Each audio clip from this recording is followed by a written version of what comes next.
નોકરી કરતા કરતા એક વ્યક્તિ એ સમયનો 31મો કરોડપતિ વ્યક્તિ બને.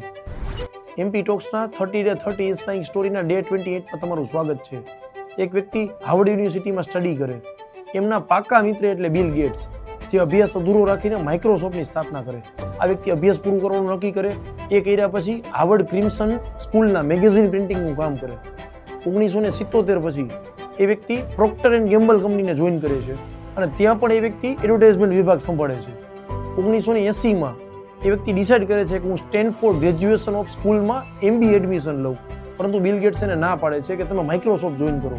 એ સમયે માઇક્રોસોફ્ટની માત્ર 23 કર્મચારીની ટીમ હોય. એ વ્યક્તિ ડિસિઝન લે છે કે ઓકે, 50,000 સ્ટાર્ટિંગ સેલેરી અને 7% ઇક્વિટી માઇક્રોસોફ્ટમાં, આ ઓફર એક્સેપ્ટ કરીને માઇક્રોસોફ્ટને જોઈન કરે છે. સ્ટાર્ટિંગમાં એને કોન્ફિડન્સ બહુ જ ઓછું હોય છે, પરંતુ 2000ની સાલમાં જ્યારે બિલ ગેટ્સ CEO ની પોઝિશનમાંથી સ્ટેપ ડાઉન થઈ છે અને આ વ્યક્તિ CEO બને છે, ત્યારે એમને પોતાના ડિસિઝન પર અફસોસ નથી થતો, કારણ કે એમની પાસે એ સમયે $15 બિલિયન સંપત્તિ હોય છે અને વર્લ્ડનો એક સમયનો 31મો કરોડપતિ વ્યક્તિ હોય છે.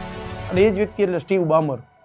મોરલ ઓફ ધ સ્ટોરી કે જ્યારે કોઈ પણ યંગસ્ટર્સ આજે નોકરી પસંદ કરે છે ત્યારે હંમેશા મોટી કંપનીને જ સિલેક્ટ કરે છે, એવું નથી. ક્યારેક કોઈ સ્ટાર્ટઅપ અથવા નાની કંપની કે જેનું ફ્યુચર બહુ જ બ્રાઇટ છે, એની સાથે પણ તમે ડિસિઝન લઈ શકો છો અને પોતાની કારકિર્દીમાં અનબિલિવેબલ રિઝલ્ટ મેળવી શકો છો. જય હિન્દ.